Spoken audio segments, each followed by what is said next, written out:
This is the biggest theme park in the Philippines. Welcome to Enchanted Kingdom. As soon as we got inside, the excitement was real. The music, the colors, the energy, it instantly feels like you stepped into another world. In low season, this park is closed on Monday and Tuesday. We're only in Manila for 3 days and we arrived on Saturday, meaning our only chance of coming to this park is on Sunday. Something which we would normally never do, come to a theme park on the busiest day of the week.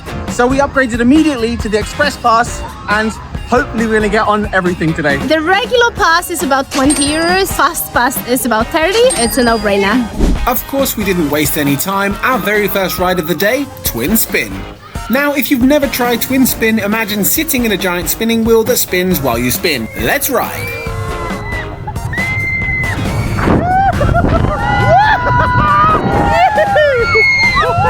All of the full roller coaster POVs you'll be able to find on our channel.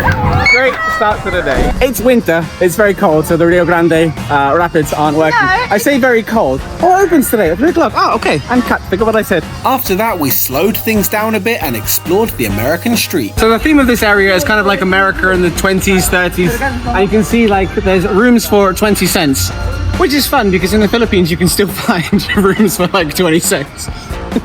And then, completely unexpected, we stumbled upon a live dance show.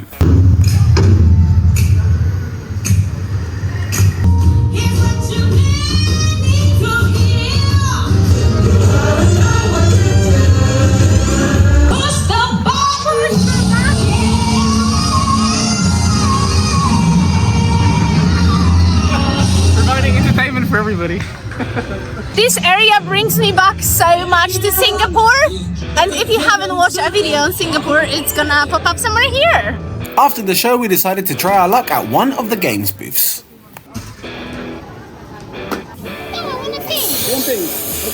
I won something! I never win things! And now the mighty Narvel became part of our family. Next up was Manila's answer to a log flume ride. I don't think we need the express for this one, but we've got it, so... Welcome to the log jam!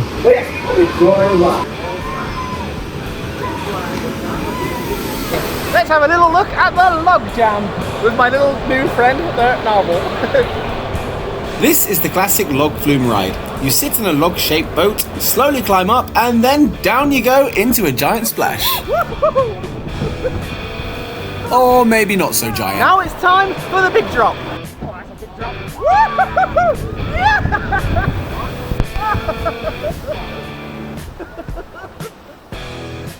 That was a lot bigger and steeper than I expected it to be. From one boat to another now as we headed for the Viking ship.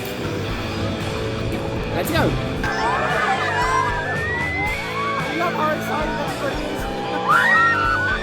3 weeks in the Philippines and it hasn't rained once. We come here today and look at the weather. We decided to get out of the rain just for a little bit and get ourselves a burger. The restaurant does get quite busy around lunchtime, so we recommend stopping a little bit earlier or a little bit later.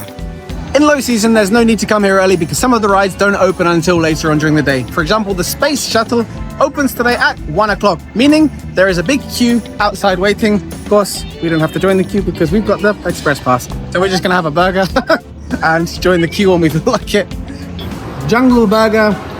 It doesn't look super appetizing. It tastes about as good as it looks. Precisely at 1 o'clock, Space Shuttle opens. And all the sunshine is here, so let's go to the moon.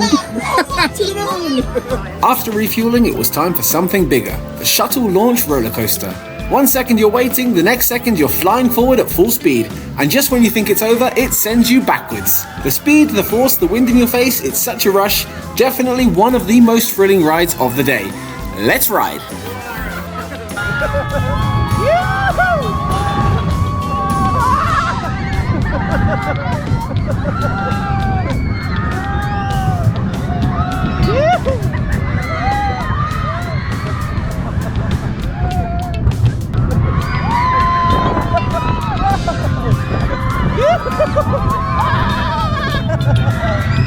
Space Shuttle, a classic boomerang coaster, a theme park favorite. A lot of attractions of this park you need to pay extra for. Now we're going to run through all of the attractions that you need to pay extra. Go-karts, 650 pesos. All of the things here at 150 pesos. Mirror Maze, 199 pesos. 7D cinema is additional 150 pesos, so we're probably gonna skip it.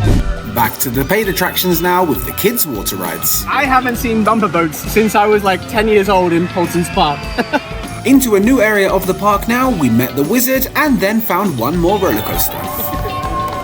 Here at Christmas Couple, we do not skip the kids' ride.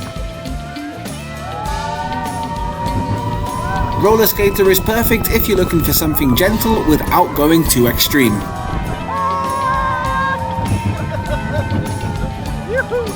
If, however, you want to go extreme, then go to extreme. You know this kind of ride, it slowly lifts you higher and higher, giving you just enough time to regret your decision and admire the view. At the top, everything looks tiny, and then all of a sudden, it drops. I was not ready for it. After all those thrill rides, we walked around the kids' flat rides area. It's such a colourful, cheerful part of the park. Honestly, the Dodgems could do with an upgrade. There's way too many cars on the track, meaning everyone's just kind of stuck.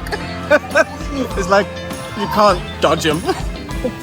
The dinosaur-themed land was up next, and obviously I'm not going to see a play park and not get on it. Even if the rides are gentler, the atmosphere is incredible. Families laughing, kids waving from the rides, it's wholesome and fun to see. Then we headed to the 4D cinema. If you've never tried a 4D show, it's more than just watching a movie. Your seats move, there are sound effects all around you, and sometimes even little surprises like air or water effects. One of my favourite stories of any 4D cinema I've ever seen. Normally the 4D cinemas and theme parks is kind of like a hit and miss with the stories of the films. This one, very nice. The storyline was quick, to the point, not like this me rambling on. Followed by a quick look at this upside down flippy thing that we would never ever go on. I love how enthusiastic everybody is in this park. After the ride finishes, everybody standing in the queue is like clapping for the people like, yeah, you did it. It's so much fun. After that, we headed to what we consider the best ride of the theme park. This is Agila.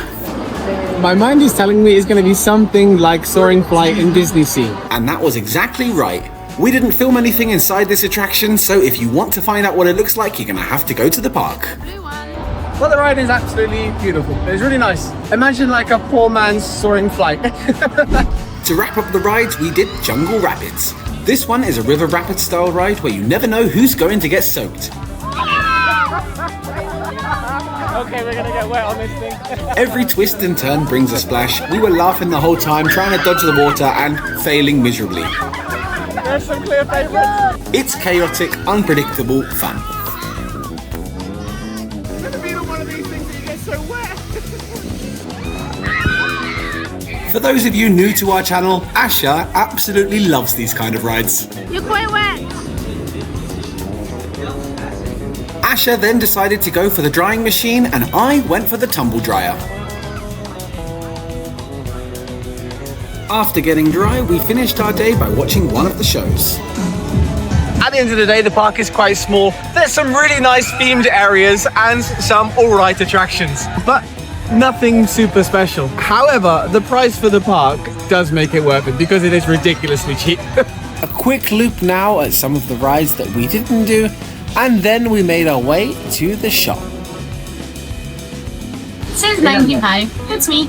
30, yes. And that was our full day in Enchanted Kingdom. If you like videos like this, please don't forget to like and subscribe, and we will see you in the next video.